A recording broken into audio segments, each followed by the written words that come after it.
The last thing Amelia heard before the door slammed shut was her own mother's voice. "Don't come back. You've been nothing but a burden."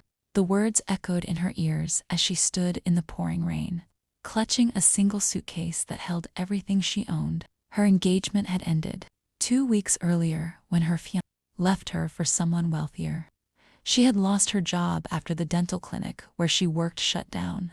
Now, the only home she had ever known had closed its doors on her too. For the first time in 28 years, Amelia had nowhere to go. She looked up at the stormy sky and whispered, "What did I do to deserve this?" The only answer was thunder. By midnight, Amelia had walked for hours. Every hotel was too expensive, every shelter was full, and every friend she called had an excuse. Cold, hungry, and exhausted, she sat on a bench outside a small neighborhood bakery. As she wiped away her tears, she noticed 3 little girls peeking through the bakery window. The youngest, no older than 5, smiled brightly and waved. Amelia forced a smile back. A moment later, the bakery door opened. A tall man in a dark sweater stepped outside.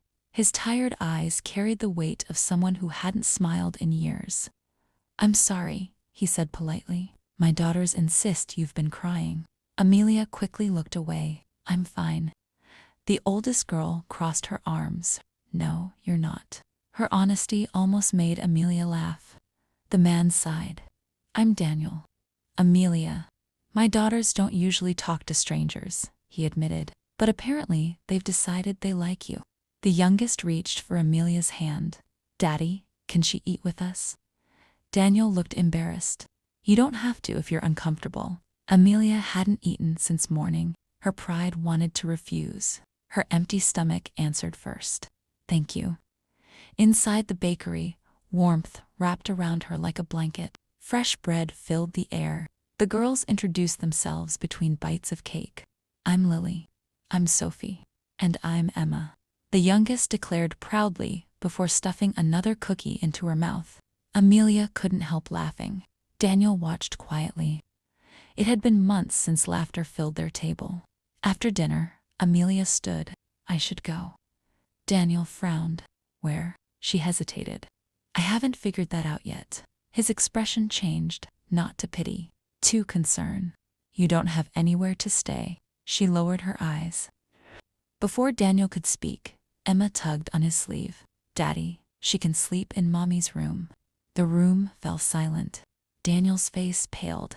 Emma immediately realized what she'd said. "I'm sorry." Amelia noticed the wedding ring still hanging from a chain around Daniel's neck. His wife was gone.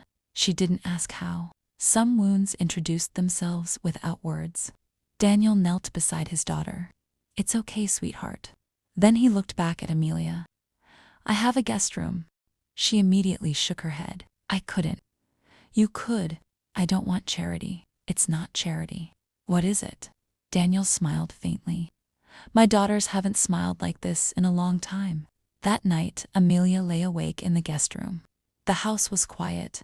On the bedside table sat a framed family photograph.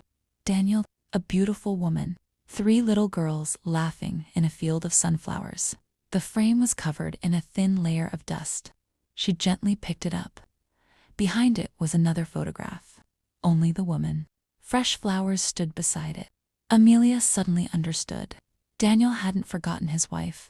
He simply hadn't learned how to live without her. The next morning, Amelia woke to the smell of pancakes. She walked downstairs to find complete chaos.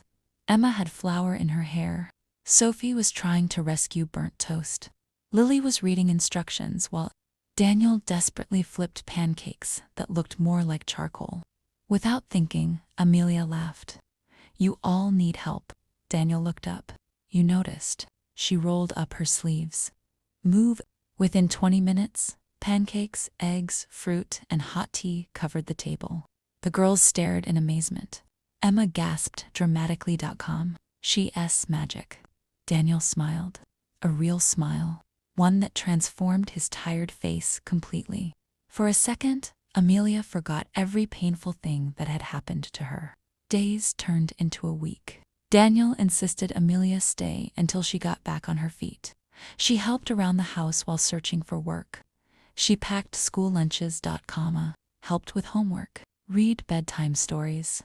Slowly, the quiet house became a home again. Even Daniel began laughing. One evening, while washing dishes together, he spoke softly. My wife, Sarah, passed away 2 years ago. Amelia stopped drying the plate. I'm sorry. So am I.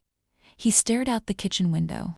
After she died, I focused so much on surviving that I forgot how to live. Amelia looked at him. You didn't forget. He frowned. You were waiting. Daniel met her eyes. For a heartbeat, neither of them spoke. The silence wasn't awkward. It was comforting. Then Emma's voice echoed from upstairs.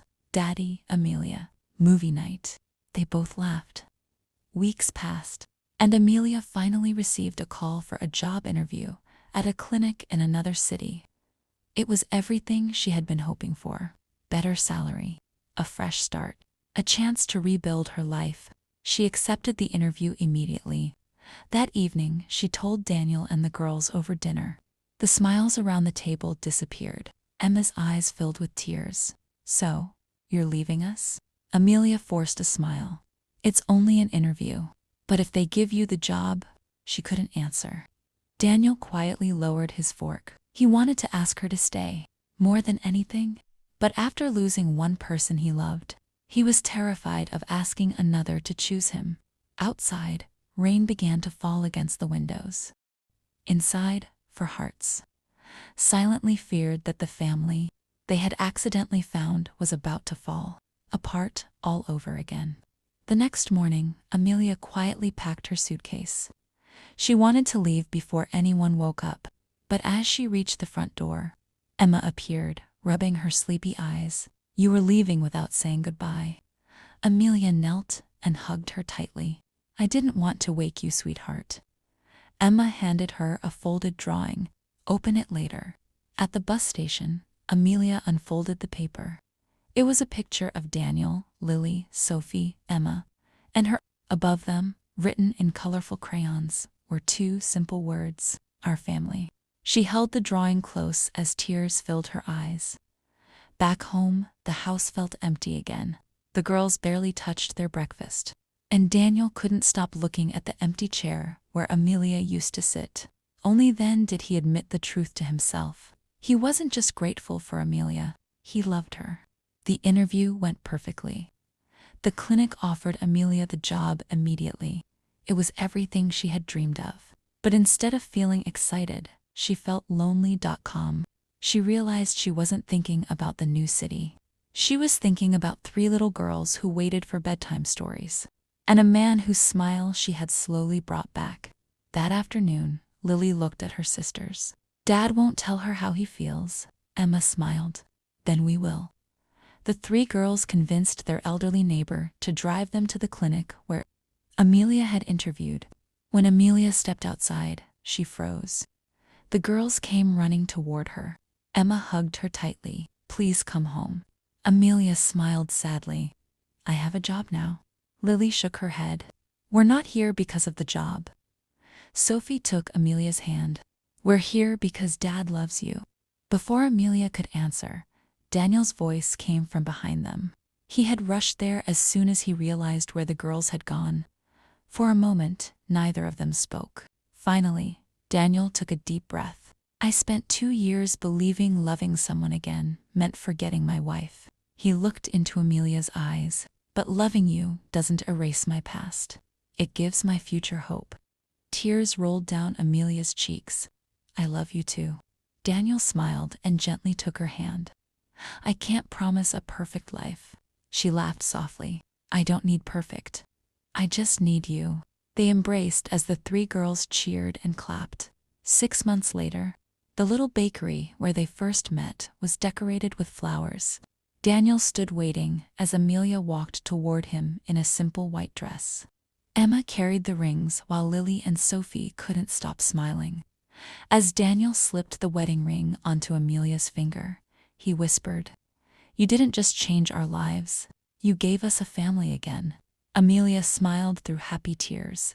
And you gave me a reason to believe that being Rejected wasn't the end of my story.